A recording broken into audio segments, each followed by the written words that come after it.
Orb presents Shadowman 9 in the Cradle of Destiny.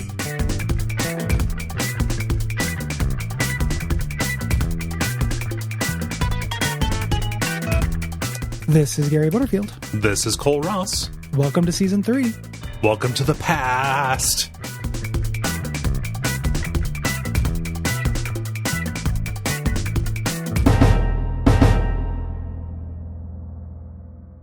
We're going back to the past? No. Back to the future. No, wait. No. Not yet. Yeah. Surprisingly few future Venture Brothers episodes. Yeah, not a lot really of do the Simpsons thing. Not a lot of call forwards, that weird alternate Simpsons continuity that you didn't realize was a continuity, but then they just started doing a couple of episodes in it per season. There are multiples. It's very similar to X-Men. Yeah. With the different dark futures of the Simpsons. We're here with the beginning of Season 3. And this episode is, I'm going to go ahead as far as to say it, and no need for consensus or anything, not trying to convince anybody. This is my least favorite season opener. Oh yeah? Yeah. I'm pretty far ahead in my rewatch. Yeah. I don't know what it is. I find the structure of this episode a little bit annoying. And I don't know how else to explain it. I just get a little irritated. Like the Dr. Girlfriend saying something, and then a councilman saying something, and then the Monarch answering. Yeah. Flipping back and forth. I find it obnoxious, and I don't know why. So what it is, the trick that they're doing is really similar to the way that Archer is written. Okay. Where what they're doing is they're writing one conversation, but they're putting in cuts to different people finishing each other's lines, or giving an answer to another question that will, that actually does provide the answer to the question that was given. Yeah. So that's a thing that you notice in a lots of stuff that Adam Reed does, happens all the time in C-Lab 2021. Happens all the time in Archer. That is happening here, but they're really kind of inexperienced at it, so it's clunky. It's the fact that they're not as good with it, and it's the fact that it's such a nothing in terms of the cliffhanger. At some point, I made notes for this. I don't always do this, but I'm like, who is in trouble for what? Yeah. That shouldn't be a question about this. And I have some guesses. I got some ideas around it, but it's so dumb. The idea that it just the Monarch gets off on this technicality. Well, it's also playing fast and loose with the double meaning of the word trial. Okay, you think, so this is another trial of the Monarch, and you think, they say, we're going to execute you or whatever, but then it's revealed that no, it's not like a punitive trial. This is a trial to see if you'll stick together as a duo, right? The problem is that it probably doesn't need to be underlined more. It needs to be underlined more cannily than it actually is. And it doesn't feel very Guild to me. Right. The Guild, even within the episode, the Guild is very the Council of 13 are portrayed as bungling old men in a general sense. And the idea that they would do this little switcheroo, I don't know. I just find this episode's annoying. There are some good jokes in it and everything, but boy, I don't remember what I thought of it the first time I saw it, but on rewatch, I was just like, oh man. And then season 3 picks up quite a bit. Season 3 is good, but it makes sense reading the story of how this episode came together to understand why it feels so not of a piece with anything. Yeah. Yeah. It's a bizarre one. Let's get into it and talk in some more specifics. Like all the openers, this is shared writing credit between Jackson Public and Doc Hammer. This aired June 1st of 2008. Sorry, about to 2018. I'm just losing decades left and right here. No, who can remember a decade? This is the first, this is kind of setting the tone for the season, which is going to be full of flashbacks. This is all about opening it up and exploring the origin of these characters. And one of the reasons why Doc and Jackson felt comfortable doing this is because Adult Swim ordered seasons 3 and 4 together. Yeah. So they knew that they'd be able to, they weren't going to go out on an origin story. And they had a smaller gap between season 2 and season 3, so they could get right to work. Yes. Yeah. And they benefited. So the getting 2 seasons together, sudden influx of cash. Additionally, they kind of got to build their ideal team, because another studio dissolved right around the time they started hiring. I think it's in the a hip studio. Yeah, it was a hip we studio. have a beer on tap. They have a beer tap, Gary. Pull up a beanbag. Yeah. And join me in the conversation pinball pit to brainstorm some engineering. Raising my hand over here. Hey, if a workplace has a beer tap and a pool table, run.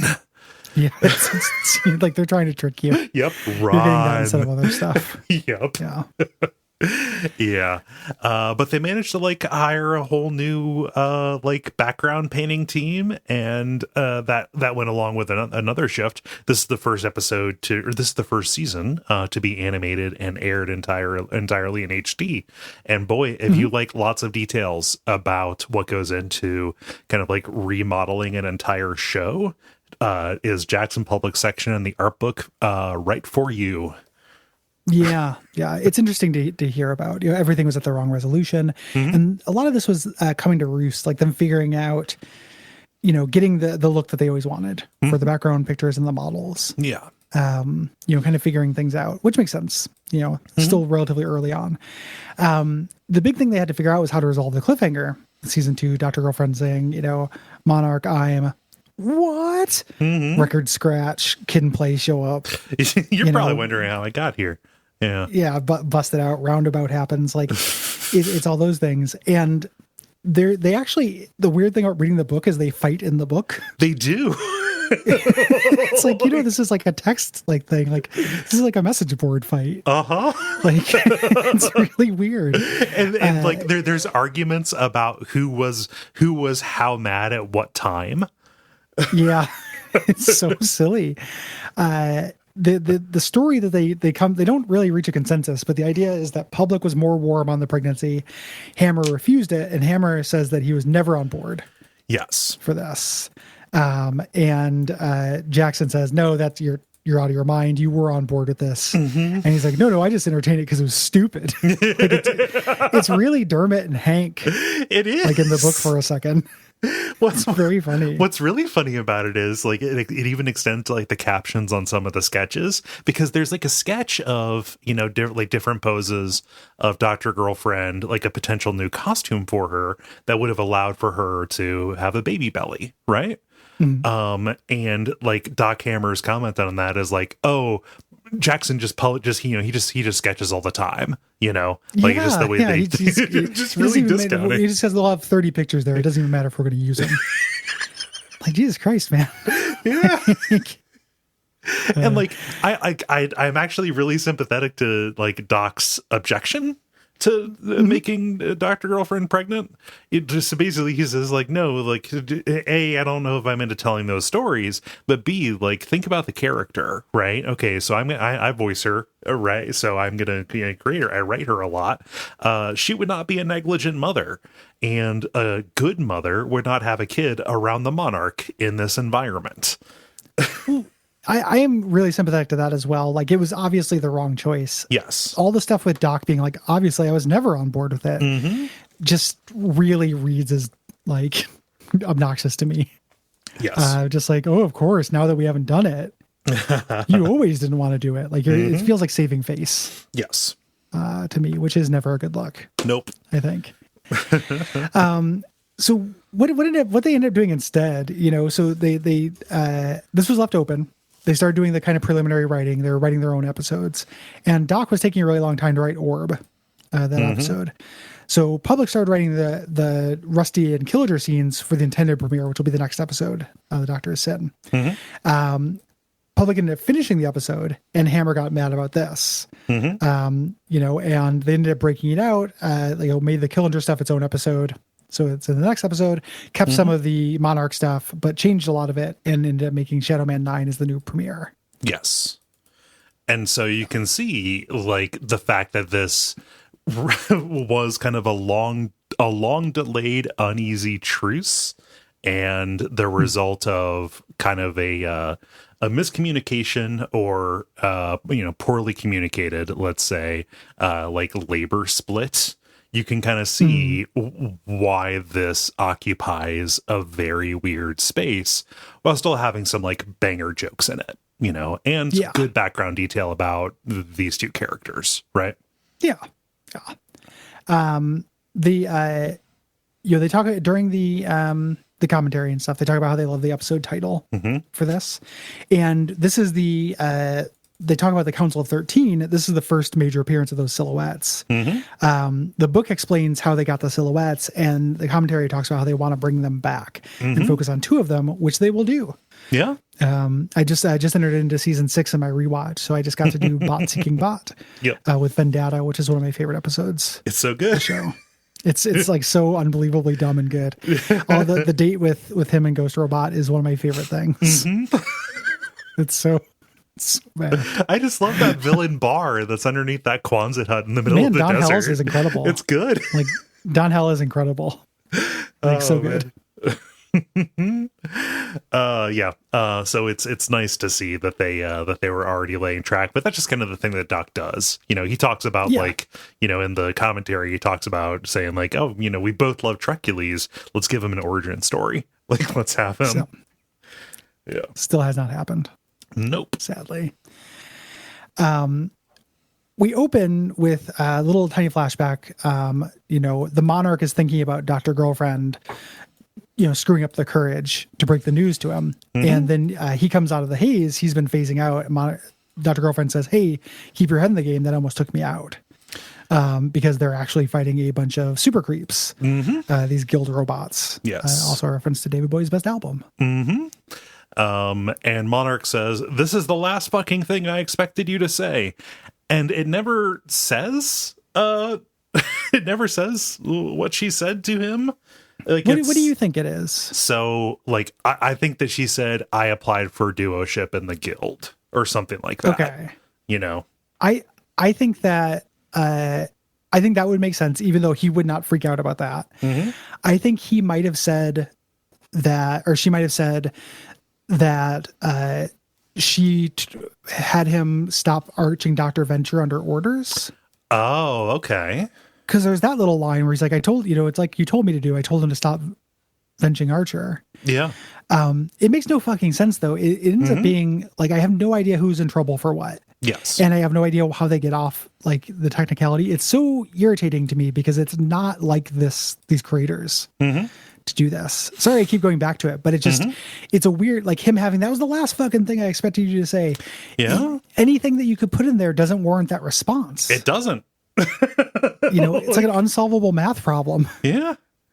So irritating.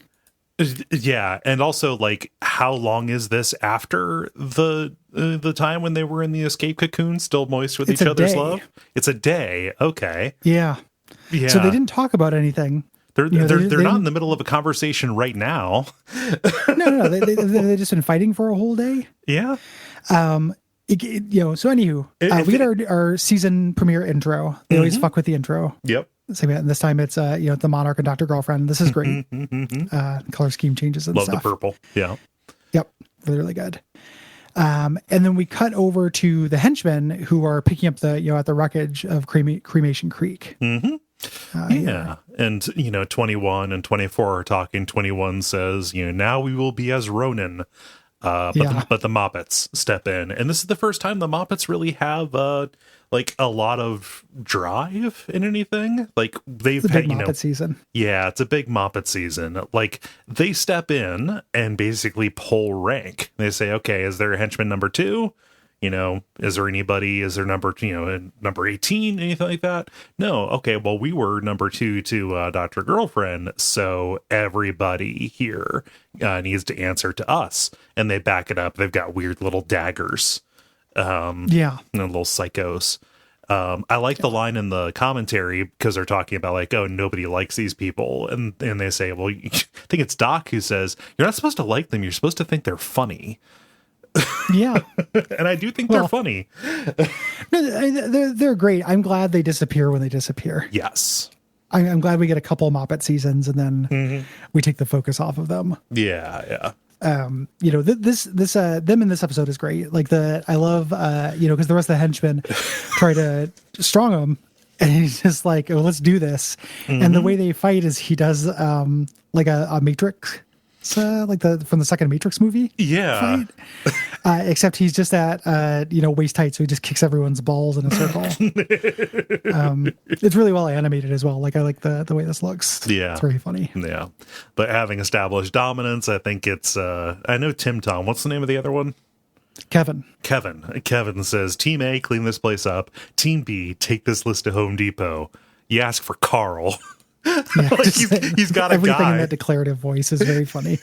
I just love that they have a guy at Home Depot. Just cut over to another Moppet dressed up in a Home Depot uniform. That is a trick. Nobody works at Home Depot. Yeah, it's a big empty. Yep, it's a big empty building.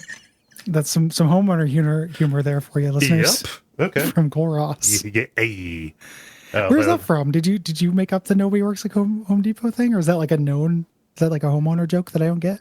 I don't know if other people say it. It's just true. You go to Home Depot and nobody helps you. Same thing with Lowe's. Huh. They're like gigantic airplane hangars where two people work. Dang. Yeah. Dang. Did it sound like it was a thing? No, I was I had to intuit what your point was because okay. I haven't had that experience, and that made me think that it was a thing. Gotcha. Like what they say about Lowe's. No, I don't. Nope. I like being in a Lowe's. I like walking through the aisle of doorways. Oh yeah. Like there's a bunch of weird, or like the aisle of lamps. There's a bunch of weird, surreal, magical Loomass shit you do in a Home Depot. The way that they display windows, like on those like hinged boards, so it's like looking for a poster at Spencer's. Yes. Just incredible. Yeah. Like it's actually a really fun store, I think. It smells good too. Hardware stores are great. I love hardware stores. I just wish that there was anybody who could answer any questions that I have. Yeah, you got to go to the mom and pop hardware stores. Of course I do. Yeah, but you give me shit for going there. So is it because you were checking to see if Gus was working? No, it wasn't because of Gus. It was because I just had a standing I'm just going to go there every couple of weeks and walk around and see if I get any ideas for stuff to do around the house. Oh, that's why I was making fun of you for. Okay. It wasn't because you're going to an indie store. It's because you had a fortnightly appointment to see if you had ideas for things you might need. Yeah. Okay. I don't have to take this from you. You do, actually. Okay. All right. Anywho. So the Moppets take him out. We cut over to the main kind of body of the episode, which is going to be Dr. Girlfriend and the Monarch going back and forth between the guild interrogation chamber. Both speaking to the Council of 13 at the same time, but not in the same room. Yes, apparently not in the same room. So this is where we learn, I think, that Dr. Girlfriend's name, her given name, is Sheila. So I'm gonna go back and forth. Basically, I try to refer to her as whatever she is dressed up as at the time. Okay. So just understand that when we say Sheila, Dr. Girlfriend, Dr. Wife, Lady Au Pair, Queen Etheria, same lady. Yeah. Yeah. And what a lady. Oh, yeah. It starts off with them asking questions about the traitor Phantom Limb, which would make sense. Like if this was just an interrogation. Yes. For that. This is where we get the line where the Monarch says, well, I know he wears an awful lot of purple for a white guy. It's pretty good. And Sheila says, how dare you imply that I was colluding with him? He ruined my life. And they're ruined it? My dear, he began it. Yeah. And it's she knows this part. She knows that she's starch, number 2 for him. Yeah. They're treating it as they're revealing it to her, but she knows it. Mm-hmm. Ah. Yeah. This is turning me to a CinemaSins pennant. Yeah, I mean, it's just an excuse to show, to show us just like how that began. But yeah, there could be a better. I mean, it would make sense if they showed this to the Monarch, right? Yeah, yeah, because he wouldn't know, right? But we don't know if maybe they are showing it to the Monarch and they showed her something different because after this, they'll cut to the Monarch. Yeah, yeah. But what we see, apparently they have all this footage of the past. We've got Sheila on this picnic date with Phantom Limb, and he's, fully dressed up. He's in an outfit we're going to see later, just what he wears to hide his condition. And he gets ready to show her his invisible limbs. He pulls down his pants. Yeah, he drops trow. Yeah. He's just, standing up. What do you know of evil? Like he's about to drop his pants, which is, pretty funny. But it turns out, he's doing the, evil or just good and evil are choices on the menu of the powerful. Yes. Kind of speech, and ask her to join the guild. The Monarch is watching this and he's like, what kind of torture is this? Because to him, they're just sitting down and showing him a bunch of footage of his ex-girlfriend or his girlfriend, his wife with her ex-boyfriend. Yeah. With the dick that he hates. Yeah. Like what kind of torture is this? Yeah. Yeah. This better not show up on YouTube. Right. And he says, and what are you trying to do? Like, obviously I know about her past with Phantom Limb. And they say, well, did you ever tell her about your past with Phantom Limb? And this is the surprise. Yeah. Yeah. So we get a flashback to Sheila arriving at the guild, taking the Phantom Limb's advice, arriving at the guild as Lady Au Pair. And we have Watch and Ward here. Watch first appears and says, I will be the only face you see. Everybody else will be shadows and masks. And then just Ward walks out eating a bag of chips. Fritos, yeah. Like, hey guys. Really good. There's a really nice little animation gag where he offers her some. They didn't do any voice for it. Yeah.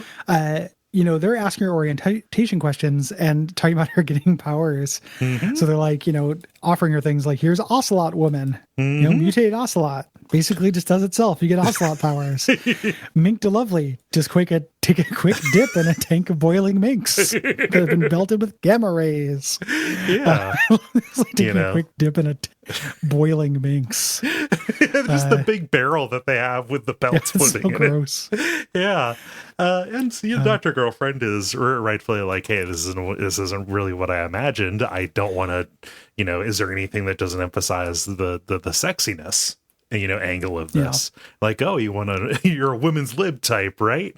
Let's have you number 2 for a woman, the murderous Betty Rage. I love Betty Rage just being in this little capsule, just waiting to be unveiled. Obviously, a mark, a playoff of Betty Page, of course, who's a pinup model who formed the basis of how roller derby girls look a lot of the time. There's a nice little bit of foreshadowing here too, where they say like your solo project didn't work out. And she's like, yeah, my Moppets turned out to be difficult to control. Yes, which kind of foreshadowing the fact that they're traitorous little skeevy scumbags. But Phantom Limb comes in and just says he'll take her under his wing. He has some kind of status here. He's not in the Council of 13, and he's not the Sovereign, but everyone has to bow and scrape to him. Yeah. I'm not entirely sure what's going on. He's a mover and a shaker.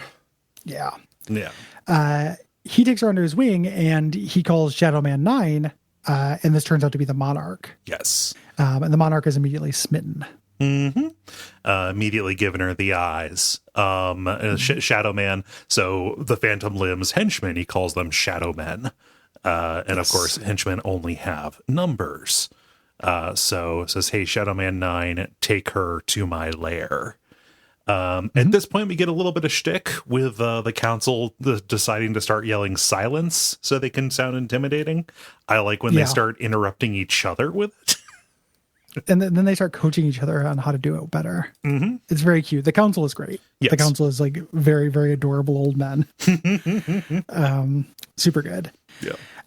So here we think that what the Monarch's in trouble for is that he didn't go through the proper channels.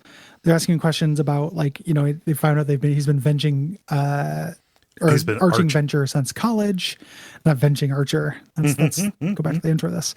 And the Monarch says like, oh, do you have footage from that? And he's like, of course we don't have footage.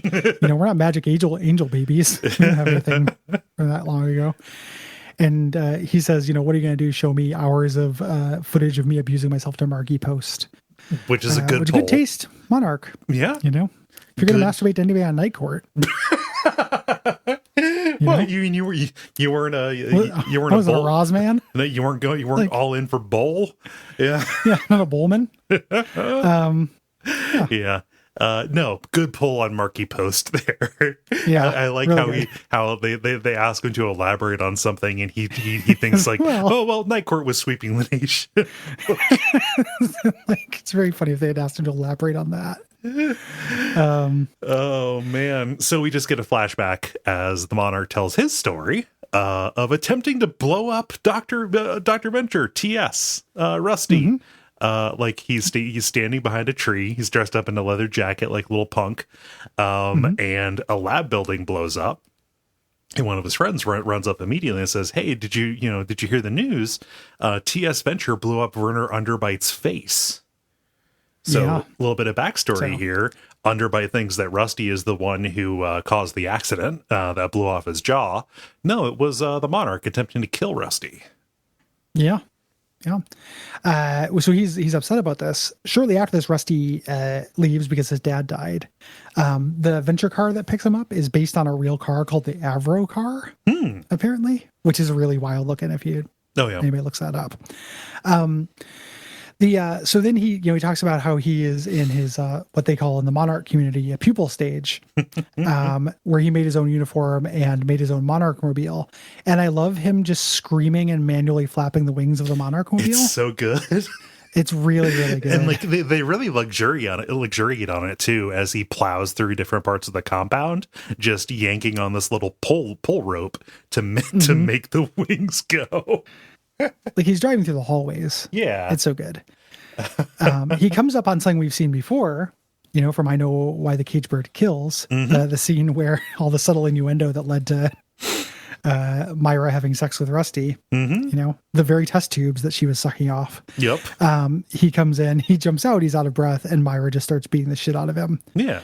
With Helper, and of course he lies to save face. Yeah. Tries to say there was more security there than there was. Although all he has to say is just picture a female Brock Sampson if you could.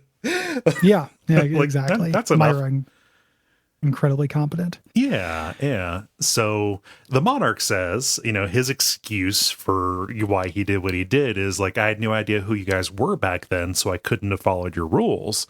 Like, no, you were doing this while you were a henchman. You were moonlighting while you arched for Phantom Limb, the Sea Anemone, Helicoptero, and Joseph and his amazing Technicolor nightmare coat. I love Helicoptero and Joseph and his amazing Technicolor nightmare coat so much. Yep. Helicoptero has no useful powers. Nope. Like he's wearing a shirt that's a helicopter. It's really good. So the council, have assembled the tribunal. I like a crucible to determine the Monarch's punishment for his unauthorized arching. So according to this tribunal, there is no Monarch. So how this ties into what Dr. Girlfriend said, I do not know. Don't know. Do not know. Do not care. Do care. Don't know. Care a lot. Yeah. Would like to care. Would like to know. We go back to the cocoon where the Moppets and the henchmen have gotten the cocoon stood back up, but they're trying to fix everything. A nice little bit of foreshadowing. One of the henchmen is wheeling a gigantic penny in the background. This will show up later next season. Yes, it will. And 21 and 24 find the old Monarch mobile that he had, the hand pump wings. And 24 is upset that they could have this sweet secondary Monarch mobile instead of his Nissan Stanza, which is also destroyed. My Stanza! Doug is going to kill me. Yeah. Who's Doug? Doug is going to kill me. God, I love the Stanza. But the Moppets come in and yell at him again, and 21 proposes his plan, saying, okay, they beat up everybody we know. Who else do we know who has beat up everybody we know? Let's see if we can get Brock to deal with these Moppets for us. Yeah. There's a weird line here where 24 says, hopefully they pull a double Villachez, which is referring to Herbie Villachez, who's a little person from Fantasy Island who killed himself. Oh. So. Huh. Yeah. Little person suicide joke there from 24. Why not? Why not? So the Council of 13 sentences Monarch to extinction by lava. I thought it was bee stings this week. Very cute. Dr. Girlfriend is like, no, I'm going to defend him. And the Monarch, this is, again, this very frustrating thing where it's like, he's trying to get off on some kind of technicality, Like, he's like, no, I didn't dress up as the Monarch for arching. I did it for love. Yeah. So, pull up the record of the first night I slept with Dr. Girlfriend, even though it gets extra hot, great. It's again, just very strange. Yeah. No. But we do get, I love him going to the guild ball as himself. Yeah. Here, and all the stuff at the guild ball is great. Yeah. But in order to do that, he needs to get out of his henching duties because he is scheduled to hold a plate of mini tacos at the ball that Phantom Limb is hosting. Shadowman 24, who is just henchman 24, just working for a different person this time. He catches the Monarch in his Monarch costume because the Monarch foolishly attempts to, why would you keep your costume at work, dude? Just an idiot. Yeah. Just an idiot. Yeah, but he wants to use the costume, go to the guild ball, and seduce Sheila. Yes. Yeah. This is where he references his trust fund, kind of squaring his origins. Previously they made an offhand joke about him just being a trust fund guy, not really being a real villain. Yeah. And here they're kind of having him be both. Yes. So he's saying, like, hey, I wasn't dressing up to Archventure. I was going to seduce Dr. Girlfriend. And we cut over to Dr. Girlfriend wanting to play out the rest of the tape. Yeah. I have no idea why this satisfies the guild.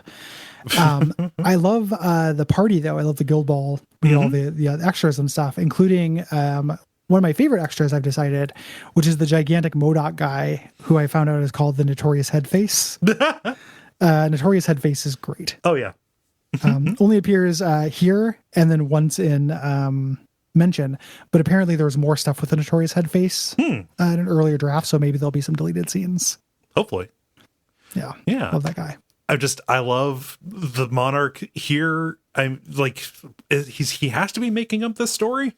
But he's not, because this is continuity. He definitely has a past with Captain Sunshine. Why would he have been doing anything with Captain Sunshine at this point? When he was under number 2ing under Joseph other folks. Amazing Gotcha. Yeah, okay, yeah, there we go. Nightmare Code. Okay, but I love that he's like in his element. Like, he's totally smooth. He's got Sheila and Trucules wrapped around his little finger. Yeah. Just telling the story about noticing the safety is on Captain Sunshine, who wasn't really created at this point because he's using a blaster as opposed to, just his powers. Yeah. And fooling to think he's invulnerable. And this is the second mention of Captain Sunshine, returning the corpse of Boy Wonder. Wonder Boy to him was one of the instructions between season 1 and 2. Yeah. So the, Trucules is hanging out. He's getting a little empty. Goes off, and this leaves Dr. Girlfriend, Queen Etheria, alone with him. And he starts, they kind of start chatting, and he kind of seals the deal real easy. Yeah. Just, saying that she's, very beautiful. Like, she's upset she doesn't get to, do anything. He's like, oh, you look great in that outfit. Do you want to go outside? And then immediately just start banging in the car. Yeah. Yeah. Like, incredible alpha move. They start banging in the car, and like it's an immediate kind of bond because in the afterglow she's talking to him and like giving him advice about like how he can improve his operation, saying, oh, Monarch has a double meaning, you should probably like work that into your costume, and like, hey, I can probably design you some functional wings as long as you get a car with a bigger back seat. Yeah. And he says, so we can fuck differently. And she's like, no, silly, we're going to need henchmen. Lots of henchmen. Yeah. It's like she's talking about having kids. Like, she even does like the hugging her belly kind of thing, talking about having lots of henchmen. Yeah. But like, she's thinking, okay, I'm going to get away. Like, I'll number 2 for this new guy. Yeah. This is also where she reveals that she's the number 2 for Trucules as well. Yes. Which is previously established lore. He's going to tell her that he works for, Phantom Limb. Pulls off his helmet and his eyebrows fly out. And she says, eyebrows, which I like a lot. Yeah. And one of the Shadowmen busts the window and pulls Monarch out and is getting ready to kill him for this thing. Yeah. Lim, again, being a controlling dick. The guests are starting to ask questions, clean yourself up and go back to the party. Yeah. She's a strong woman. She says no. And all of this, potential execution is interrupted by the council. Yes. Yeah. They kind of shuffle out as one big silhouette and say, "What's going on down there?" Yeah. And so the Monarch gets ready to drive Sheila away. And, just in trying to answer who he is, because Phantom Limb doesn't recognize him. He's not been around. He looks at the M on the hood of his car and says, "Oh, I'm the mighty Manitar." Yep. Which comes back in the post credits. Phantom Limb says, "You're officially on my shit list. From this night forward, my primary focus will be to destroy you." Yeah. Yeah. And he's just making stuff up, like, to get that, you have to get through my malevolent murder maze. It's because he has an M on the hood of his car. Yeah. So good at thinking on the fly at the very least. Yeah. 24 runs up in the Shadowman 9 outfit that he swapped. He begs to be taken with, and Sheila goes, "No, that's 9. He's the one who has this creepy staring." Sorry, dude. Very sad and foreshadowing Monarch using anybody to get what he wants. Yep. Leaving 24 in the dust, he will not be the number 2.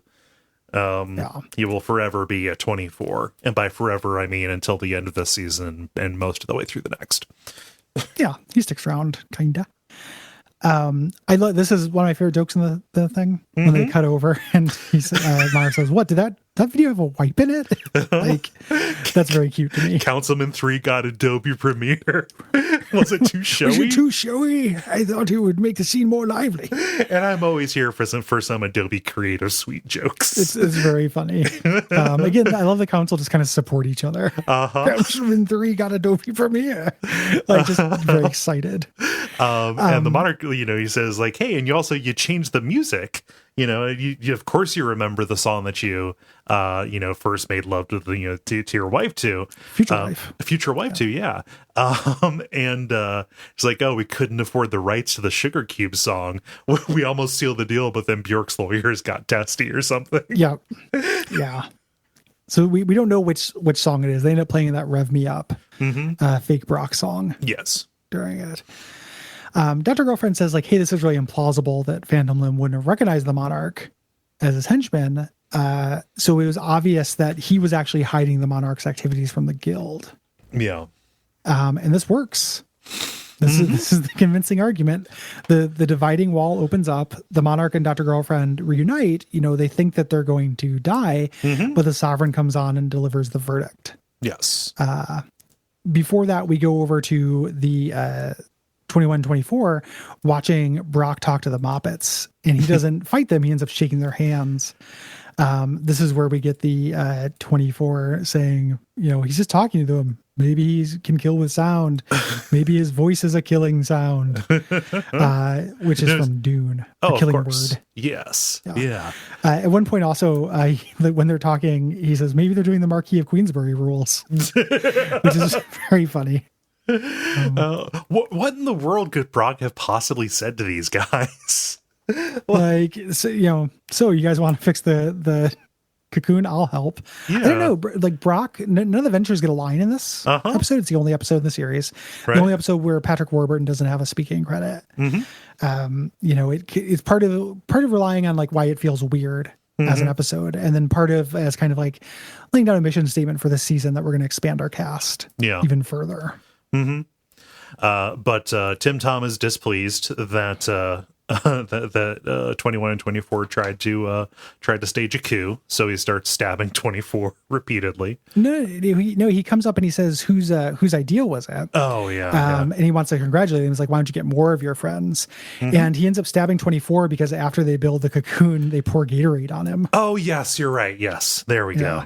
But yeah, let's say we call more of your old pals, and then we get like a whole bunch of the guild villains flooding into the canyon with a montage, cutting back and forth between finishing up finishing the barn raising, the cocoon raising, and Dr. Girlfriend and the Monarch officially being accepted into the guild as a duo, which involves them being stripped to their underwear and then having their hands joined by a snake.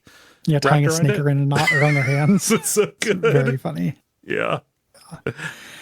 So they are meant to seal the deal. They have to complete their first mission together, which is taking over Phantom Limb's house. The episode ends, before the credits with the Monarch trying to carry Dr. Wife over the threshold, but she deploys his wings with her ass and he can't get through. Yeah. And that's our little jokey joke to get through. And then post credits, we see the fate of the mighty Minotaur. And Phantom Limb. It was and Phantom Limb, yeah. Lost everything, including his mind.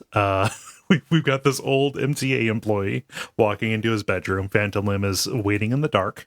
And says, and when he confronts him, the MTA guy is like, "Oh, I thought I retired from this. No one retires from Phantom Limb's shit list." Like it's the mighty Minotaur. Like the Phantom Limb is holding up the like part of his costume or whatever, and moves in to shock him to death. So yeah, and we'll end up seeing Minotaur again through a flashback and such. But this is that's the premiere, and some good goofs. But I think the season picks up more than anything. Like, I don't know. It's hard for me to articulate exactly why I find this episode annoying without trying to sound like a CinemaSins guy, but it just doesn't have the kind of logical internal consistency that I feel like the show usually does. Yeah. And when you have characters reacting, in ways that serve the drama rather than like how they'd actually react, it's kind of the opposite of what I think the strength of the show is. The show's about the undersell, not the oversell. So if I can say anything to the episode's credit, aside from like so a lot of the jokes genuinely make me laugh, one of the things is it honestly does look fucking really, really good. Like, and this is actually like a weirdly good way to show it. By kind of having not just like the first scenes in the guild, the actual like guild headquarters and stuff with those beautiful backgrounds, but also by having the different character designs and costumes and stuff in the past as well. Like this is a really good show off episode for a new art style. I think so too. Like I would agree with that. Yeah. And it's not like a train wreck or anything. Like we're not, state dinner in it or anything. It's just, I just was expecting, I remember, even after just for this rewatch, like finishing season 2 and just being like, man, like this show's at the top of its fucking game. I think I just kind of had high expectations. Yeah. A little bit. But it's good. It's good. There's more good coming. Yeah, this is no Dr. Quim medicine woman, Yeah. I think this is probably my second least favorite episode of the season. But it doesn't, it's still, a bad episode of the Venture Brothers. Even, it's not like State Dinner had no laughs in it. As we mentioned. So thanks everybody. We appreciate you listening. Yeah. We'll be back next week. If you're listening to this on the public feed and you think, hey, I'd like to listen to that episode now, you can do that. If you go to patreon.com/Duckfeed.tv, you can get access to episodes of this a week early. If you're listening to this on the early feed, you still have to wait a week. I'm sorry. Yep, you're being punished for supporting us. You can. There's plenty of other stuff to listen to. I'm not going to apologize for how time works, Gary. The pre-tape call-in show, this shit. It's about time you apologize for how time works. Time Ross. My silence has been deafening. You're not ready to hear this, but some of y'all aren't ready to take responsibility for how time works, and that's the tea. We'll be back. We appreciate you. Listen to our other shows. Rate us and review us on Apple Podcast and Podcast Addict. And until next time, go Team Venture. Team Venture.